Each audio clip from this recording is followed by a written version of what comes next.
I'm so old-fashioned, I didn't trust any Google Drive.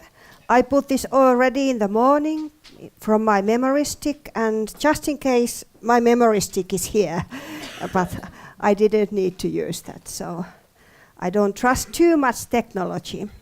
So lovely to see you all here, and very short presentation. I have only few slides. I'm going to discuss about content leaders, participants, and goals for Work Group 2 and Work Group 4.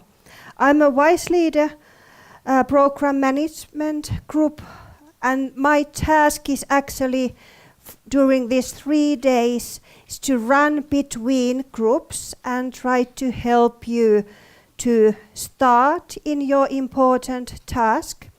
But I'm also going to tell you what I'm not going to do.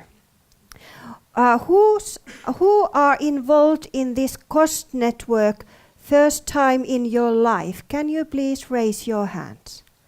Okay, almost everyone. Excellent. So actually why I'm asking this is very important to see the difference between typical research project and network. As Hans already says that this is not a project what is funded to do research. All money has to become actually in your own country, and your own country has approved that already to Brussels.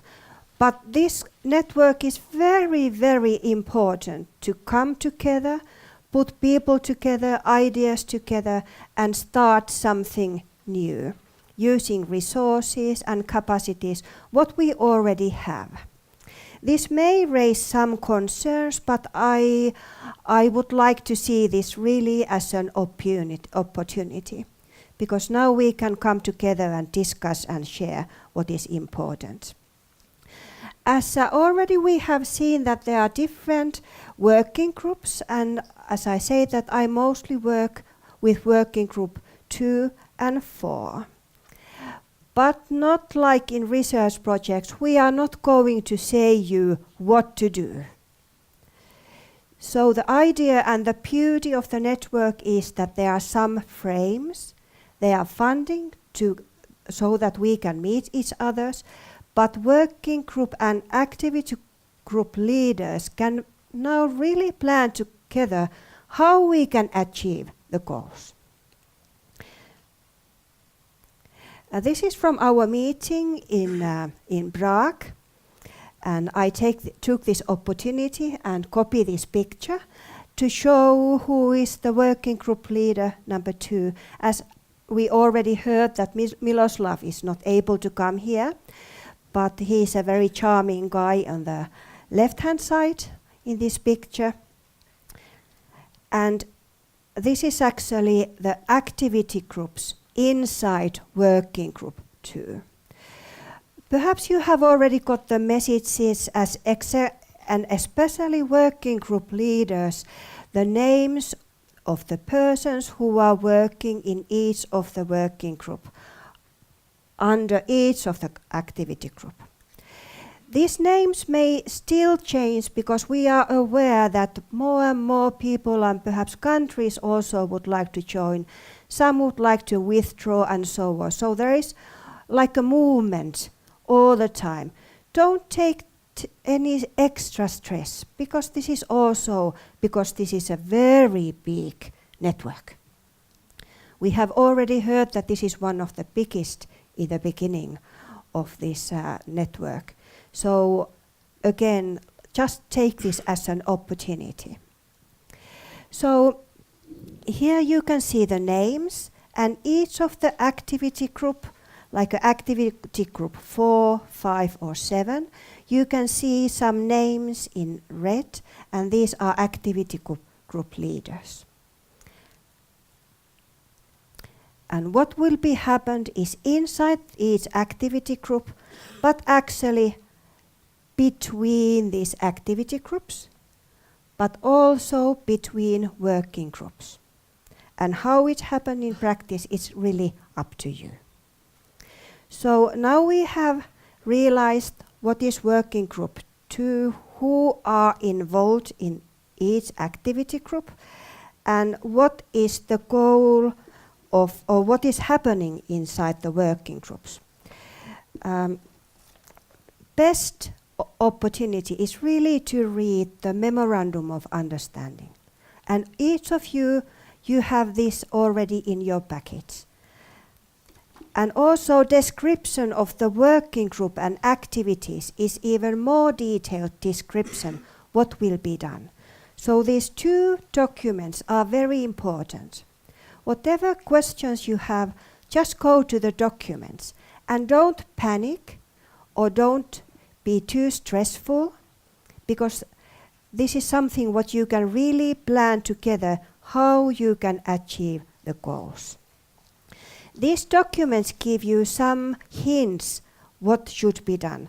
For example, we are expecting that there are 7 training schools, and training schools are excellent opportunities to support our young researchers and also doctoral PhD students and young researchers. So we are expecting that there are at least 7 training schools. But of course we need to have a material, what need to be planned in the activity groups. And there is also some Delphi studies, what should be done together with the training schools.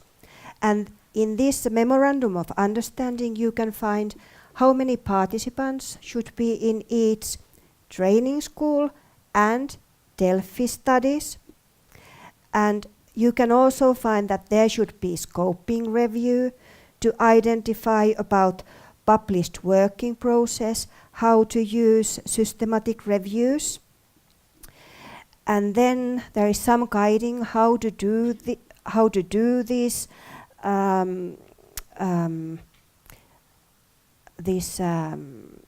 Delphi studies. So there are different stages. I'm not going to through all these steps because this is actually something what you need to start to discuss today during the lunch and later afternoon inside your activity groups. But I have to say that I have to congratulate also this staff who actually put together this plan. This is the best planning of the how groups and people can work together. So congratulations very much. You can also find some milestones. So this means that what need to be in your hand after this project. And you can see that there is actually published work about the process, how to use evidence-based approach. There will be online handbook. There will be at least 100 early career people and more experienced people who has completed their training schools. And there is also 2 conferences. And there is one in 19 and 21, and I was just thinking whether even 19 is too early, but really this is part of the project, yes. But this is like evidence what should be in your hand after this project. What happened between today and this output, it's really in your hands. And what about work group 4? Livia is here. We already noticed her in this after about half an hour ago. And Livia is guiding work group 4, meta research group. And again, there is a group of people. But what is the difference between the work group 2 is that nowadays actually these activity group 9 and 10 are merged together. But luckily we have still people who are guiding and helping Livia in these important activities. And then there are Delphi studies and there are stages, what should be done in this state, but how it will be happened, you are going to discuss today. And today is not really the end of this project, this is a starting point. You may feel that you are discussing, one have one idea, another has another idea. Usually, this is my fourth network, and usually in the beginning it's a quite little bit hassle. People have a very strong ideas what should be done and so on. But when the time goes by, so then people are more relaxed and more ready to make compromises, and therefore we are here also to support you, but don't think that there is very detailed instructions what should be done. Again, there is milestones and deliverables. There are a list of monitoring methods and outcomes, what can be used in the evidence-based practice. There is a standard monitoring plan decided how to evaluate the implementations of evidence-based practice, and this is really needed in the communities, scientific communities now. And of course, there should be a published papers about what have been done. Each of us, we have a lot of to learn. Definitely I have to learn how to take high quality selfies. This is what I did I tried my best in Prague. And now we are here in this beginning, but after 4 years, I'm sure that we are much more knowledgeable in this area. So just enjoy, and we are now here together, and we have so lovely journey to go. Thank you very much.